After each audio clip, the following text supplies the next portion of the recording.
Hola, soy el maestro Jorge Enrique Gómez Sánchez y hoy vamos a tener una clase de la asignatura Filosofía del Derecho, con el tema la moral y el derecho. Vamos a revisar cada una de estas figuras jurídicas, cómo se relacionan y cómo interactúan en nuestra sociedad y también en nuestro mundo jurídico. Vamos a iniciar con nuestra presentación del día de hoy. Permítame un momento.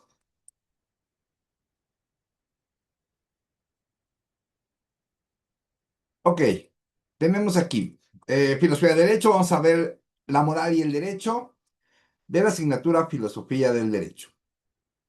Vamos a revisar su relación e iniciando pues con una definición de una manera clara, sencilla y bueno pues entendible para que no nos compliquemos irnos mucho de fondo, pero sí para ver la relación entre los dos términos, esto es derecho y la moral.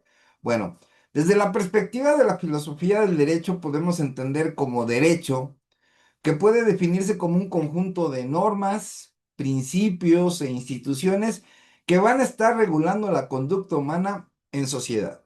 Esto mediante mandatos obligatorios que van a estar respaldados por la autoridad del Estado. Y esto con la finalidad y orientados también para preservar el orden, la justicia y la convivencia social. Como les comentaba, es algo muy sencillo. Entendémonos que el derecho, pues, es el conjunto de reglas, conjunto de leyes que van a estar aplicándose en nuestra sociedad y con la finalidad de que, bueno, pues puede ser las instituciones, ya sean públicas, ya sean privadas, lo conocemos como persona física, como tú, como yo, o persona moral, que esa es la definición para que se le entienda a a las empresas, digámoslo así, instituciones privadas, y bueno, también a las instituciones públicas, también ellas tienen sus propios ordenamientos legales y también aplica para todos los ordenamientos que son de orden común, ya sean de manera municipal, estatal o federal, ¿sí? Bueno, pero sin embargo, es importante señalar que la filosofía del derecho no solo se limita a describir esas normas, la filosofía va más allá de una descripción, sino que analiza críticamente lo que va a ser su fundamento, legitimidad, finalidad y relación con valores superiores, como por ejemplo lo que es la justicia, la libertad, la igualdad y el bien común. Siempre va a prevalecer esos fines del derecho. Y bueno, la filosofía del derecho, pues como les comentaba, no solamente describe un artículo, sino simplemente, bueno, va a realizar otras tareas como la crítica, ¿no? La crítica de, bueno, está bien fundamentado, está bien legitimado, qué finalidad tiene, si es óptima, eficaz para la sociedad y qué relación va a tener ese artículo, esto es con la justicia, libertad, igualdad y el bien común. Ahora, pasemos a lo que es la moral.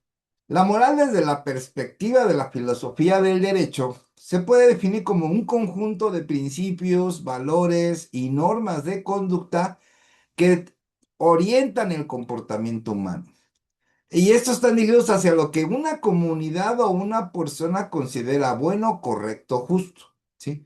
Va al interior de la persona en llevar a cabo alguna conducta que la sociedad vea bien, ¿sí? Que sea correcto, que sea justo, pero obviamente ante una sociedad.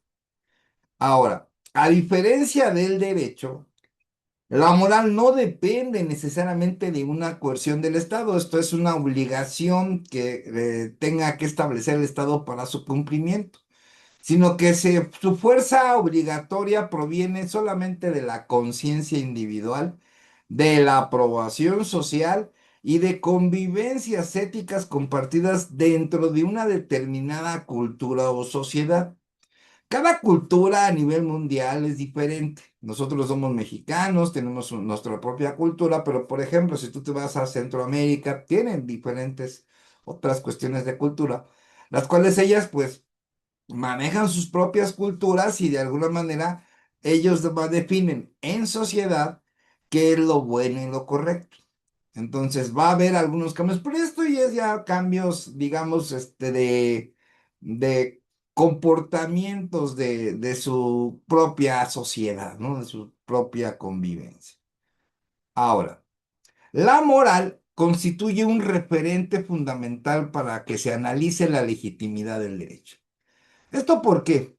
Porque permite cuestionar, la moral permite cuestionar si las normas jurídicas son únicamente válidas por haber sido creadas conforme a un procedimiento formal, o si además debe ajustarse a criterios éticos y de justicia. Obviamente que al momento que se crea una ley, pues lleva un procedimiento. En México existe un procedimiento, no nacen las leyes de la noche a la mañana, sino que lleva un procedimiento y esto en base a los comportamientos en la sociedad de los cuales no han sido acotados, esos comportamientos que no estaban previstos en la ley.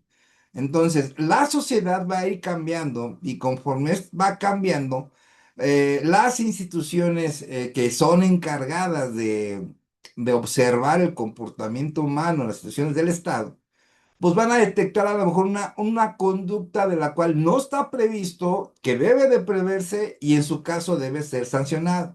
En el caso de que pues afecte algún derecho de las personas o afecte la convivencia, afecte el bien común, afecte un desarrollo económico, un desarrollo social, un desarrollo psicológico. Y bueno, algún comportamiento en el cual pues no está señalado en ningún ordenamiento legal, pues eso va a generar la creación de una nueva ley, digamos, y en lo cual pues va a acotar a la sociedad y le va a decir, bueno, esto que no se permite, que no estaba legislado, ahora sí está legislado, ahora sí ya hay un ordenamiento legal el cual se debe tener que respetarse porque en caso de cumplimiento, por ejemplo, puede tener alguna una cuestión, una finalidad. Y el incumplimiento también puede tener o una finalidad o puede tener una sanción. Entonces eso va a depender de cómo quede el artículo, no la ley. Bueno, la discusión sobre cómo se lleva el derecho y la moral, pues bueno, es de nuestra profesión, es una parte muy importante. Aquí yo le puse el corazón, ¿no? De nuestra existencia. Y hay dos áreas que se resume esta discusión entre lo que es el derecho y la moral. Bueno, tenemos dos grandes corrientes de las cuales hacemos referencia y ya hemos hecho referencia en otras conferencias, que es el justnaturalismo y el positivismo jurídico.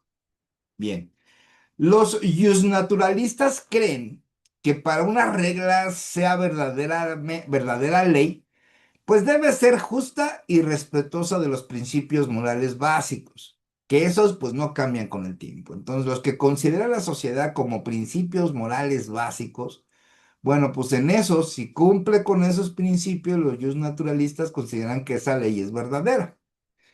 ¿No? En cambio, ¿qué pasa con el positivismo jurídico? Bueno, los positivistas dicen que el derecho es simplemente el que está, que el Estado manda, se ajusta, pero no a la moral, sino se ajusta a las actitudes, bueno, no actitudes, digamos, a las conductas de los gobernados, las conductas de la sociedad, de las personas, instituciones, en las cuales el Estado va a establecer un no debes de hacerlo y si lo haces, esto procede, ¿no? Esto es lo que va a pasar.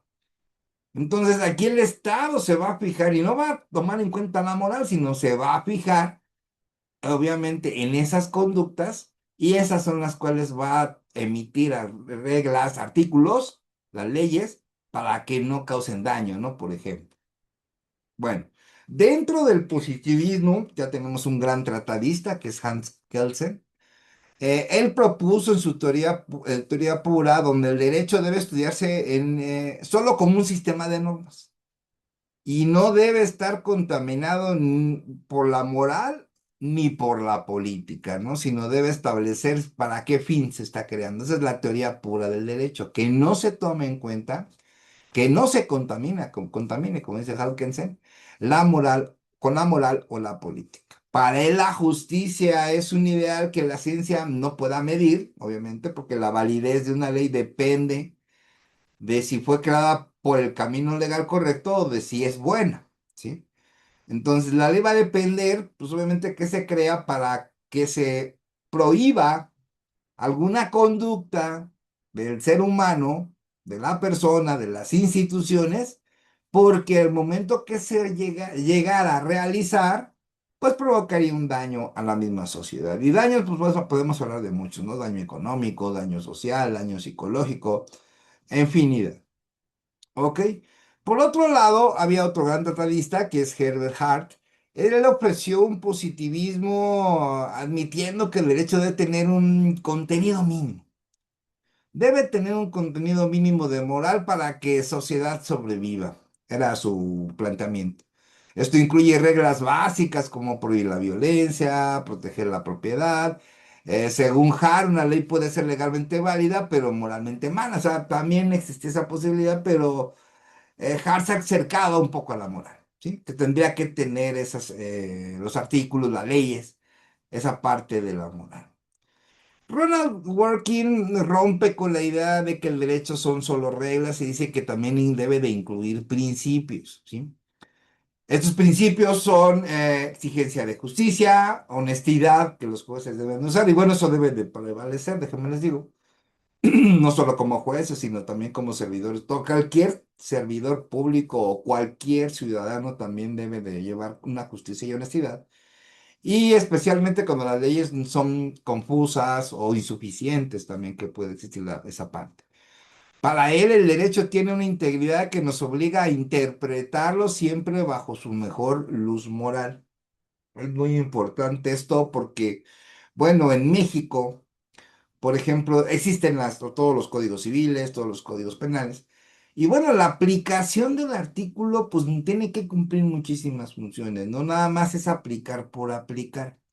Hay que acordarnos que para que tú puedas aplicar una ley, primero debe existir un hecho, debe existir personas que participaron o fueron autores de ese hecho, y a partir de ahí determinar o acreditar con diversos medios de prueba, primero que existieron los hechos y después si la persona participó, fue autor de esos hechos y de ahí pues se llega a una conclusión en la cual pues se aplicará el artículo. O sea, el artículo se aplica por sí solo. O sea, el artículo te dice una descripción, ¿no? Por ejemplo, em, pago de pensión alimenticia, cuando las personas se separen o no vivan en unión familiar, pues uno de ellos, sea mujer o sea hombre, pues estará obligado a pagar una pensión alimenticia. Así lo dice los artículos. ¿Ok? Pero va a depender de muchas situaciones, porque no todas son así como se los practica la ley, ¿no? Por ejemplo, yo les pongo un ejemplo rápido. Tenemos una persona, una pareja, hombre, hombre, mujer, eso ya no importa. Y uno se separa y tienen hijos, ¿no?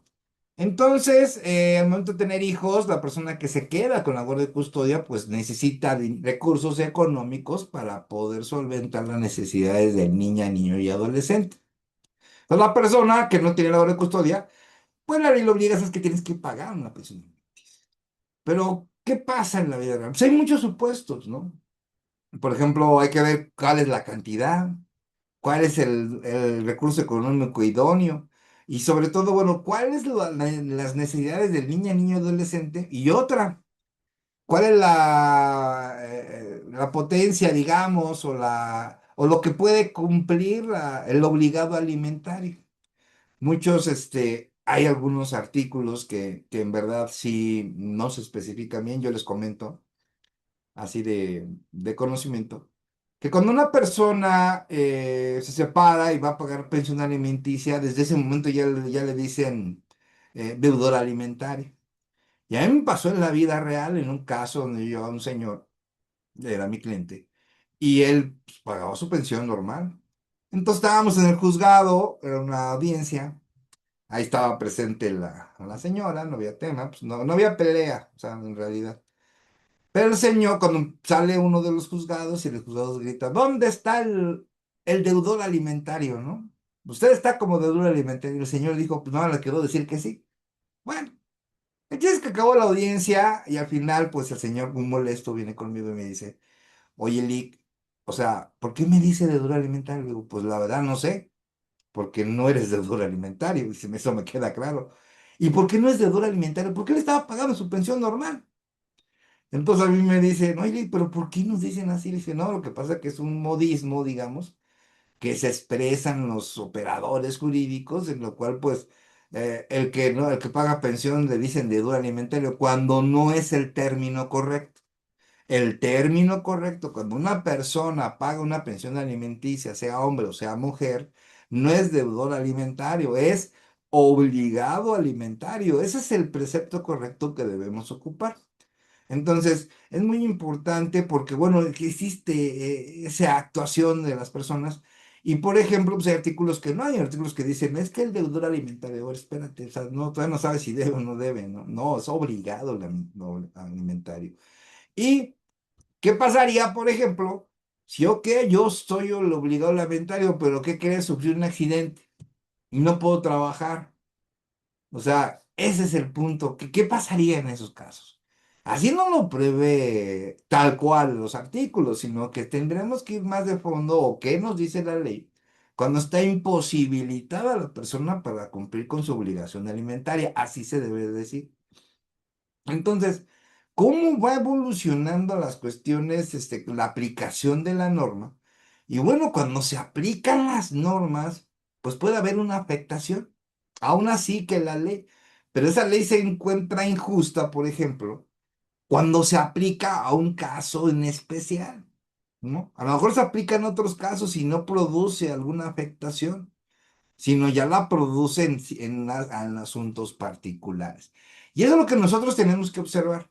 Porque tú puedes decir el artículo no, pues no es no es injusto, ¿no? Digámoslo así, está dentro de la moral. Pero de repente te sale un asunto, pues obviamente el comportamiento humano, les digo, es de diferentes facetas. Y en ese comportamiento llegas y dices, oye, espérate, aquí sí está pasando un problema, porque estás causando un daño o estás pidiendo lo imposible, ¿no? También. Entonces, es ahí donde nosotros como juristas debemos establecer, con ayuda de la filosofía del derecho, a primero hacer una crítica, a primero a sentir, bueno, no podemos decir que es injusta cuando pues no vemos su punto de aplicación, ¿sí? Y el porque hay mucho, por ejemplo, ahorita les pongo un ejemplo más, antes de seguir con la conferencia, porque se me ocurrió. Por ejemplo, tenemos la prisión preventiva oficiosa, la cual se solicita en la audiencia inicial y que el Ministerio Público lo solicita, emite sus datos de prueba y conforme al delitos, ciertos delitos que señala la Constitución y también el Código Nacional de Procedimientos Penales, por automático, prisión preventiva oficiosa se llama. Pero no le da la oportunidad a la defensa de debatir esos datos de prueba, sino se va por automático. Ah, es inconvencional. Muchos dicen que debería ser inconstitucional. Yo les digo, bueno, no te vayas tanto porque está en la Constitución. Y muchos dicen, bueno, es que es algo que está en la Constitución, pero es inconstitucional porque no cumple con los tratados internacionales. Bueno, hay mucho tela de donde cortar. Y tú te pones a pensar, bueno, es injusto, no es injusto, ¿no? Entonces empiezas a cambiar, a hacer cambios a nivel internacional, cambios a análisis. Y aquí es muy importante porque nosotros tenemos que hacer un análisis que se llama interpretación conforme. Y tenemos que hacer un análisis que se llama interpretación convencional. O sea, nosotros tenemos que establecer una interpretación conforme a la Constitución. ¿Sí? Que debe establecer ahí los supuestos en los cuales se puede privar algún derecho, por ejemplo, el de la libertad, pero bajo qué condiciones. Y igual, pero no solo asumir que existe la Constitución, sino también existen los tratados internacionales firmados y ratificados por el Estado mexicano que están a la par de nuestra Constitución. Entonces, es materia que también nosotros tenemos que analizar. Y bueno, buenas las conclusiones, la idea es despertar el interés del análisis, despertar la crítica de lo que es el derecho, lo que es la moral, para que tú puedas tener ese ya motor trabajando, digámoslo así, que ese motor de tu inteligencia ya empiece a operar. Ahora sí, pero pues más de lleno en una parte jurídica. ¿Ok? Digo que yo soy muy práctico y eso es la cosa que hacemos. Bueno. Ahora, ya que vimos lo que es el derecho y la moral, hay un poquito de diferencia ahí. Pues vamos a ver lo que son las diferencias y similitudes igual en los sistemas normativos de la que es la moral y el derecho. Bueno, vamos a ver la primera gran diferencia. Es que el derecho es bilateral, ¿sí? Es decir, pone deberes a unos y da derechos a otros, ¿sí? Entonces es de dos, por eso es bilateral, para exigir que se cumpla. En cambio, fíjense esto, la moral es unilateral porque solo le importa la conciencia de la persona. O sea, la persona decide, sabe que es bueno, pero él decide si lo hace o no lo hace, ¿sí? Y nadie puede obligarte, ¿sí? Legalmente a ser bueno en tu interior. Dijo, el derecho busca el orden social, mientras que la moral busca la perfección individual. Entonces, en la moral, pues nadie te va a sancionar. Nadie te va a decir, ay, no fuiste a misa, ay, no te casaste por la iglesia, ¿no? Por ejemplo, ¿no? O sea, nadie te lo va a reclamar, digamos, ¿no? Ok, bien. Otra distinción clásica es que el derecho es exterior y la moral es interior. Digo, al derecho le basta con que cumpla las leyes por fuera, porque tú estás en tu casa, tienes que cumplir también las leyes en tu casa, obviamente. Pero también cuando sales a la calle, cuando sales a la ciudad, tienes que cumplir con la ley. No puedes salir encuerado, por ejemplo, o andar robando cosas, o privando de la libertad, o lesionando a personas. Eso no lo puedes hacer. La ley lo prohíbe, ¿no? Entonces tienes que cumplir con la ley. La moral, en cambio, exige que hagas las cosas por convicción y respeto al deber, ¿no? No por miedo a un castigo, sino que pues, lo hagas por convicción. Una acción es moral solo si nace de una buena intención. Entonces la moral, pues, es interior, porque tú decides si la cumples o no, en cuanto a que el derecho, pues sí tienes que cumplirlo porque tiene que hacerse de manera exterior, o sea, fuera de ti. Y esa regla no nada más, o esa ley no nada más aplica para ti, aplica para todos. Sí, es de aplicación general. Bueno, la nota más enérgica del derecho, digamos, pues ya lo mencionamos, es la coercibilidad, que es la posibilidad de usar la fuerza del Estado para que la ley se cumpla. ¿Ok? Y bueno, la moral, como ya lo hemos mencionado, es incoercible. Pues para que un acto tenga valor ético debe ser libre y espontáneo y nunca forzado.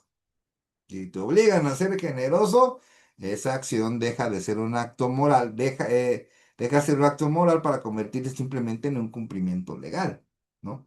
Pero, por ejemplo, hay gente que hace donaciones, ¿no? Una dependencia. Y mucha gente lo ve bueno, es una acción buena. Pero en la moral dice, bueno, pero si no lo haces, pues no eres bueno. Pero pues qué tan bueno puede ser, ¿no? O sea, pero aquí voy es de que hay acciones en la sociedad que obviamente pues no te obligan, ¿no? Por ejemplo, yo no soy obligado a donar. Algunos sí, un ejemplo a mí que me llama mucho, por ejemplo, yo estuve mucho tiempo trabajando en el gobierno federal y nosotros cada año hacíamos donación de sangre. Y era una donación voluntaria, no te obligaban. Obviamente en el trabajo pues nos decían, oye, pues aparte de ser el público, pues hay que dar un granito más, lo cual yo estaba siempre de acuerdo. Pero había gente que no donaba y no había sanción, o sea, no les decíamos, no, nada más se le hace la invitación a que vayamos a donar sangre, y yo era el primero, pues yo era jefe. Y había elementos que llegan y me dicen, no, jefe, yo no, no, está bien, no pasa nada, no pasa nada y esto es voluntario, ¿no? Y no hay sanción, no hay nada. Pero se creía esa sensación en la sociedad laboral, digamos, de que las personas que no iban, pues eran consideradas como que de una manera, pues que era un acto que no era moralmente bien visto, que no donaran sangre, si en algún momento tú la llegaras a necesitar. Entonces yo siempre doné, a mí me encantaba porque llevábamos 15 y nada más pasan 5, no sé cuáles eran los límites de que tienes en la sangre. Yo sé que si vas con las indicaciones de cumples con los requisitos, no comer, no esto, no esto, pues te sacan un cachito de sangre, eso sí, te sacan un poquito de sangre. Y ya después te llaman, no, tú sí pásale, ¿no? Pero no, tú crees, tú no. ¿Que por qué? No sé. Pero bueno, sí tuve la fortuna de siempre pasar. Pues sí, fui buen donador. Y bueno, pues se la habían visto, ¿no? Pero algunos pues, no querían, pero no había eso de parte de nosotros ni nada, pero pues la gente, pues sí. Se hacía esa atmósfera, ¿no? De no verlo también. Bueno, otra diferencia que vemos es la parte de poder ser heterónomo, ya que las leyes vienen de una autoridad externa como un legislador. Y la moral no, la moral puede ser autónoma. Pues el individuo que se impone a sus propias normas de conducta según su conciencia, ¿sí? Sin embargo, muchos principios morales se vuelven leyes cuando el Estado decide que son esenciales para la paz. Bueno, habrá unas actuaciones de la moral que obviamente están reguladas en la ley, ¿sí? Es muy importante, en lo cual pues va a establecer ahí cuáles no están permitidas y cuáles no, ¿no? Otro ejemplo, por ejemplo, de leyes bueno, digamos, conductas de la moral que pues no son sancionadas. Una persona está casada y le encuentran a una novia. Pues a lo mejor pues se divorcia, ¿no? Dice su esposa, ¿sabes qué? Pues me engañaste, ya no quiero que seas mi esposo, nos divorciamos. Ok, pues el divorcio es incausado, no debe de haber una causa para divorciarte. Pero habrá sanción porque se fue con otra persona, o sea, la engañó con otra mujer. Pues hasta ahorita han tratado de llevar a cabo algo que se llama una responsabilidad civil por un daño psicológico. Lo han intentado, pero hasta ahorita no ha habido buenos resultados, ¿no? Por ejemplo, imagínense, una mujer engaña a su esposo, se divorcian, el esposo demanda a la mujer por daño moral, ¿no? Por todo daño psicológico. Ya es una responsabilidad civil para que le pague unas terapias psicológicas, ¿no? Pues hasta ahorita, pues yo no he visto ninguno, nunca me han dado ninguno. Pero a lo que voy, o sea, hay una sanción porque la engañó, no la hay. En el medio jurídico, el aspecto del derecho, no, pero en el aspecto moral sí. No sanción, digámoslo, pero no está bien visto.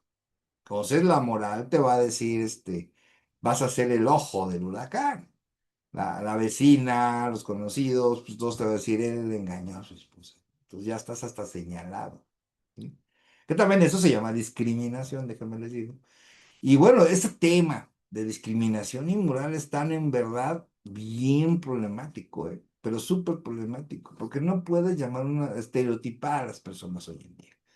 No les puedes decir, tú perteneces a este grupo y de ese grupo eres, no. O sea, no es, y luego con términos muy, no normales, ¿no? Ya es despectivos, ¿sí? ¿No? Entonces no debe de establecerse ser estereotipo de las personas, y mucho menos que ese estereotipo de personas te afecte en un proceso, porque no estarías cumpliendo con la perspectiva de género, tema que también es de gran importancia y que yo se los recomiendo muchísimo, que en algún, hay muchos, conferencias gratuitas donde puedes aprender perspectiva de género y eso no nada más aplica en el derecho, eso se aplica en la vida también. Ok, continuemos. Y a pesar de todo, ambos sistemas se parecen porque son racionales, los dos, ¿sí? Y nos dicen cómo debería ser nuestra conducta. Comparten palabras como son no, obligación, responsabilidad y libertad, y muchas veces sus normas dicen lo mismo, como el que no privarás de la vida, ¿no? No privarás de la libertad, por ejemplo, y bueno, pues se tiene que cumplir en ambos lados. En el fondo, el derecho y la moral se contemplan para que podamos vivir en una sociedad ordenada y justa, los dos en conjunto. ¿Ok? Muy bueno. ¿Y qué tenemos la relación entre la ética? Fíjense, la ética y el derecho. Bien. Bueno, para empezar, la ética, ¿no? Ya vimos la moral. Ahora, ¿qué nos dice la ética? Bueno, la ética estudia lo que es bueno para el hombre. Bueno, ¿qué podemos nosotros pensar? Bueno, ¿qué es bueno para el hombre? Bueno, el hombre o mujer, para la persona, ¿no? En términos generales. Aquí, por ejemplo, me equivoco. Debería haber puesto para la persona. El derecho se considera una parte de ella enfocada en la convivencia social, ¿no? La filosofía del derecho usa la ética para preguntarse si las leyes vigentes son realmente justas. O sea, ¿son justas las leyes? Pues es un tema muy complicado porque las leyes aplican a una cierta descripción, pero no todas las descripciones son para los casos en general, sino habrá casos particulares, de los cuales, bueno, tendrá que observarse primero, bueno, ¿se aplica o no se aplica? Lo que les comento. Para aplicar un artículo, una ley, necesitas un hecho, y necesitas una persona o institución que fue actora o participar de ese hecho. Tienes de esos dos puntos. Ok, ya partes de ahí. Ahora, se aplica el artículo, que ya lo aplicaste. Ahora, ¿fue justo o no fue justo? Ese es todo un estudio que es muy importante que tendremos que ir llevando durante todo lo que es el curso de la materia. Por eso, no podemos separar totalmente lo que es legal de lo que es ético. No lo tenemos que separar, lo tenemos que contar. ¿Ok? Muy bien. Ahora, el concepto de justicia es el puente principal entre estos dos mundos, ¿no? Lo que es la legalidad y la ética. Es una virtud ética y el fin último es el derecho, ¿sí? Mientras la ética se preocupa por el bien de las personas, a solas solamente busca el bien para las personas. El derecho se ocupa de lo que es debido a los demás, ¿sí? O sea, una cosa es la ética de la persona, una cosa es el comportamiento. ¿Tú te estás comportando bien o no? Que es el estudio de la ética. Y el otro es el derecho, pero que va a ocupar a los demás también. No solo a ti, sino también a los demás. Así la ética guía al legislador para que las leyes no solo sean mandatos, sino herramientas para el bien común, porque ¿qué tiene que cumplir una regla, un artículo, una ley? Pues tiene que cumplir el bien de la persona y el bien de sus actos para las personas. ¿Sí? Por eso hacen un contrato de compraventa y llegan dos particulares, ¿no? Por ejemplo, no, sí vamos a hacer esto. No necesitamos abogado y luego vienen los problemas, ¿no? Por ejemplo, me tocó una vez que una persona quería escritura. Llega conmigo, me dice, Lee, quiero escritura. Le digo, sí, ¿qué documentos tienes? No, pues tengo un contrato de compraventa, fue hace 10 años, ok, muy bien. ¿Quién te vendió? No, pues que Juan Pérez Pérez, muy bien. ¿Lo hiciste ante notario? Tache. No lo hizo ante notario. Consejo, si van a hacer un contrato de compraventa de una casa, es sí y solo sí ante notario. Punto. Aquí sí no hay, no es que me va a cobrar, pues que te cobre lo que tenga que cobrarte. ¿Sí? Es lo mejor. Nunca hay que hacer un contrato de compraventa de una casa de forma privada. Ok, entonces yo le dije, no necesito anotar. No, se me hizo fácil. Pues no fui a notario porque me cobraba. Le digo, no, pues ya estamos en problemas. Me dice, ¿por qué? ¿Usted ya investigó si la persona que lo vendió es verdaderamente la propietaria? ¿No le enseñó escrituras? ¿No le enseñó nada? No, pues no. Ahí tuvimos un gran problema. Y un problema que hasta ahorita el señor de seguro todavía lo tiene. ¿Por qué? Porque yo nada más fue la asesoría la que estuvo conmigo. Yo no le hice ningún tratamiento. Porque al momento que después de la cita yo le digo, a ver, váyase al registro público de la propiedad, busque, que hagan una búsqueda, que tiene este bien inmueble, a qué nombre está. Y resultó lo que les contaba, ¿no? El nombre está, el inmueble está a nombre de Pedro Pérez Pérez y que le vendió fue Carlos García García. Dos personas totalmente diferentes. Y Carlos García García, pues ya no habría manera de encontrarlo. Y él seguía viviendo en el domicilio, ya no sé qué pasó después. Pero sí es importante que ellos actuaron bien. Bueno, a lo mejor no, digámoslo, ¿no? ¿No? Pero el vendedor sobre todo. Pero ellos actuaron, estaban haciendo algo bueno, estaban pues, comprando una casa. Sí, pero ¿qué crees? No nada más necesitas la moralidad de que tú estás presumiendo que haces algo bien, hay que revisarlo. Y más cuando son actos privados en los cuales, pues no solamente necesitas la moralidad, decir es que tú eres bueno porque te veo bueno, bueno, pues está bien. No, tienes que checar la parte legal. Existe una distinción entre lo que es la ética pública y la ética privada, es muy importante mencionarlo. La ética pública define los deberes de la autoridad, o sea, cómo se tiene que comportar bien la autoridad, ¿sí? Para crear un sistema donde, bueno, pues todos sean libres, se cumpla con las leyes, se cumpla con los derechos de las personas. La ética pública, pues va muy enfocada a lo que son los servidores públicos, los cuales, pues, habrá algunas instituciones que estén bien, más o menos bien, y otras un poco más que mal que bien, pero aquí no es eso, sino que está establecido en las en normatividades legales normatividades de las mismas instituciones que todo servidor público, sea municipal, estatal o federal, debe tener ética. Y eso sí, solo sí. Ahí no hay vuelta para atrás. ¿Sí? Y bueno, también tenemos la ética privada, que es el plan de vida de cada ciudadano. Tú sabes si haces bien las cosas o no. Muchos dicen, es que eh, si no vas a misa eres malo. Pues sí, pues a lo mejor no le guste la misa, ¿no? Pero no por eso puede ser considerado malo, pero en la moralidad a lo mejor de la sociedad sí. Pero hay gente, por ejemplo, que sí se dedica a sentirse más que los demás, a conseguir algo de una manera ventajosa, ¿no? Los famosos ventajosos, ¿no? Oye, ¿qué crees? Pues tengo esta cosa, te la vendo, ¿no? Pero me urge porque tengo una necesidad y el comprador dice, no, pues si la vendo, no, le voy a bajar el precio. Te doy tanto. Y como el otro está urgido, pues lo vende, ¿no? Y ya le perdió dinero. El otro va a ganar dinero, pero porque agarró ventaja de la situación de la otra persona. O sea, a lo mejor ahí no hay nada ilegal, todo es legal, pero ¿dónde queda la moral? ¿Qué hubiera pasado si se lo hubiera pagado a buen precio, ¿no? Eso sería un comportamiento moral. Pero abundan las personas abusivas, ventajosas, y esas no, pues no tienen ética privada. Yo los invito a que tengan una ética privada, que hay que comportarse bien en sociedad, para ti mismo y para todos, para todas y todos. Igual el derecho no debe intentar que todos seamos santos, ¿no? Por ejemplo, sino asegurar un mínimo ético que permita la paz y proteja los derechos humanos. Eso tiene que cumplirse así y solo sí. ¿Ok? La ética también es lo que le da legitimidad al derecho. Obedecemos las leyes, pues no solo por cumplir, ¿no? Las obedecemos, sino porque sentimos que son correctas. Un sistema legal que no respeta la ética, pues termina perdiendo su autoridad frente a la gente, ¿no? Por eso los derechos humanos son principios éticos que se han convertido en la columna vertebral del derecho moderno.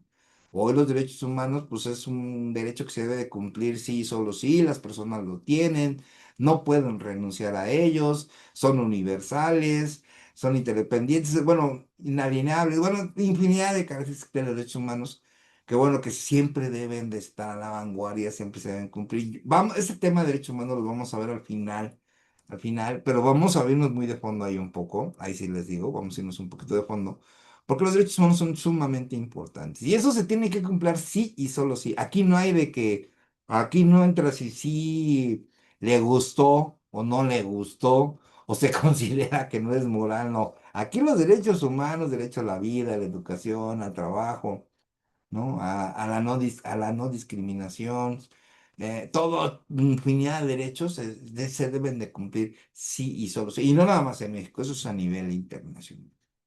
Finalmente, la ética actúa con un límite al poder, eso es muy importante, no enseña que la voluntad de la mayoría o de los gobernados no es absoluta y debe detenerse ante la dignidad humana. La dignidad humana está sobre todo, ¿no? Las relaciones de apoyo mutuo, ¿no? El derecho y la ética.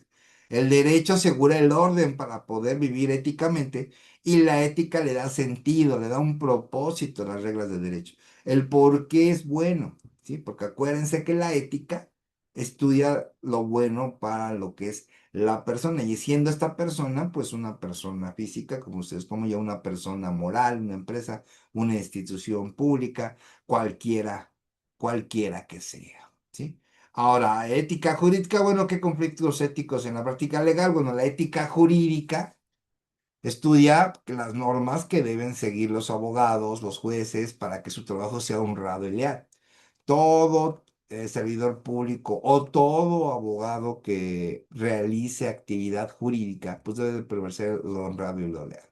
El profesional del derecho no es un simple técnico de leyes, sino alguien que con una gran responsabilidad social que debe de buscar la verdad y la justicia. Es lo que nosotros, para eso estudiamos nosotros derecho.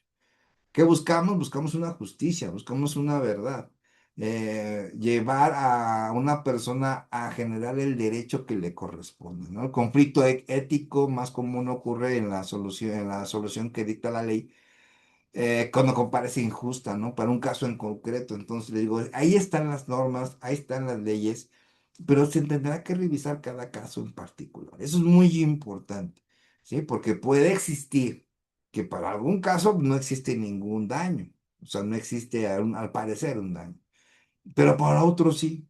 Y va a depender de los casos particulares que tendrán que observarse, ¿ok? En los llamados casos difíciles, bueno, las reglas no son claras, el juez debe elegir entre varias interpretaciones y aquí aparece el dilema. ¿Debe ser el juez un autónomo que repite la ley o debe usar un arbitrio para dar una respuesta justa? Bueno, él tiene que interpretar, analizar los hechos, las personas intervinientes y la ley que se aplica, ¿no? Y no solamente la aplicación, sino también el procedimiento, lo que se conoce como el debido proceso. Muchas personas piensan, bueno, sí, hablamos de una aplicación de una ley, sí, pero dentro de esa aplicación, de ese proceso para aplicar la ley, hay un procedimiento. Pues también ese procedimiento se tiene que revisar, ¿sí? La ética exige que el juez no decida por capricho, sino basándose en principios de integridad y respeto de los derechos preexistentes. Otro conflicto, ya lo hemos comentado, la ley injusta, donde el jurista debe decidir si aplica una norma que viola una moral básica, por ejemplo. La ética profesional nos dice que la idoneidad técnica no basta, sino que hay una cuestión moral que protege la dignidad humana. En situaciones extremas, la ética puede incluso justificar la objeción de conciencia del abogado o del ciudadano. Eh, Tiene que observarse, ¿no? Habrá jueces, por ejemplo, que les digo, o sea, tienen la norma y llega un momento en que dicen, oye, es que yo si aplico esta norma voy a afectar a esta persona. Entonces puedo decir, no, no la aplico. No la aplico y le concedo el derecho a esta persona que no tiene en ese momento. ¿Sí? A lo mejor se pondera con otro derecho de otra persona, pero va a verse las cuestiones particulares del caso, ¿sí? Y sí puede existir, ¿eh? O sea, tengan ustedes en mente que puede haber una norma, una ley, un artículo, en un caso específico, particular, que tenga que aplicarse, porque la ley lo dice, pero espérate, o sea, ¿cómo es, cuáles son las características de la persona que se la vas a aplicar? Bueno, ¿en qué estado se encuentra? Entonces dependerá en qué estado se encuentra la persona para que no se aplique y que se le dé el derecho que corresponda. ¿Por qué? Porque si aplicas esa, sería injusto. Y además romperías esa línea que existe de que las leyes están para cubrir los derechos humanos. Pero si rompes en un derecho humano, le digo, a ver, espérate. Aquí no te aplico, porque si yo lo aplico, le voy a quitar un derecho humano a una persona y eso no puede existir. Y ese es el gran dilema que tenemos. La práctica diaria también trae conflictos sobre la lealtad también al cliente frente a la búsqueda de la verdad. El abogado debe defender los intereses de su cliente, obviamente, conforme a derecho. Pero nunca a costa de cometer fraudes o engaño al tribunal, eso nunca debe de existir. Hay un meme que dice, el mejor abogado no es el que estudia, sino el mejor abogado es el que conoce al juez. Eso es el meme más pésimo que he visto en mi vida. No lo comparto para nada. Es más, no me gustan los memes de esa naturaleza porque estás faltándole al respeto a la sabiduría jurídica, a la ciencia jurídica que se debe de aprender, ¿sí? Yo en la práctica, en lo que su servidor abogado litigante, me han dicho muchos, no, es que pasa a hablar con el juez, le digo, ¿y qué le digo? O sea, ¿cuál es el punto de yo de ponerme enfrente del juez? Si yo quiero algo, se lo pido por escrito y él me tiene que contestar, o todo lo que le tenga que decir al juez se lo digo en audiencia. No tengo por qué ir a hablar con él. Entonces, aparte, esas cuestiones de antes, el juez ya hoy en día ya es más puertas abiertas, te puede recibir, pero como que para qué, ¿no? Tiene que resolver conforme a derecho, yo me tengo que comportar conforme a derecho y el juez va a darle al derecho a quien le corresponda, punto. O sea, como quiera hablar, pues a lo mejor para una cuestión de una duda, una cuestión de un término, alguna cuestión así que tendría que ser muy relevante, la verdad. Pero no, o sea, eh, y luego el viejo lema, ¿no? De que no hagas cosas buenas que parezcan malas, entonces pues, ni al caso. Tú dedícate a lo tuyo, tú dedícate a ejercer el derecho y a cumplir con el procedimiento, ¿sí? Hay que comportarse con honestidad, prudencia y reconocimiento de los valores, ¿no? Que son ineludibles en la justicia en México. En conclusión, la ética jurídica es la que evita que el derecho se convierta en un juego de astucia o de opresión. ¿No? Nos recuerda que la misión de la justicia es realizar la justicia en el mundo real, equilibrando siempre lo que dicen los libros con lo que dicta la razón, la práctica y el respeto por el prójimo.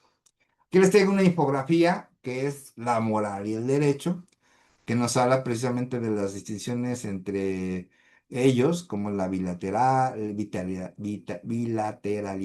unilateralidad, exterioridad, interioridad, coercibilidad, incoercibilidad, y pues también las corrientes filosóficas, lo que es el justnaturalismo, el positivismo jurídico, y bueno, pues un cuadrito, ¿no? De que nos diga el atributo, derecho moral, origen, heterónomo, cumplimiento forzoso, finalidad, ¿no? En comparación de los sistemas normativos, es una, pues digamos, una muy bonita infografía que aquí se las presento. Y en verdad espero que les haya gustado esta conferencia. Muchas gracias. Soy el maestro Jorge Enrique Gómez Sánchez y para mí fue un verdadero placer estar aquí con ustedes en una clase más de filosofía del derecho. Muchas gracias y hasta la próxima.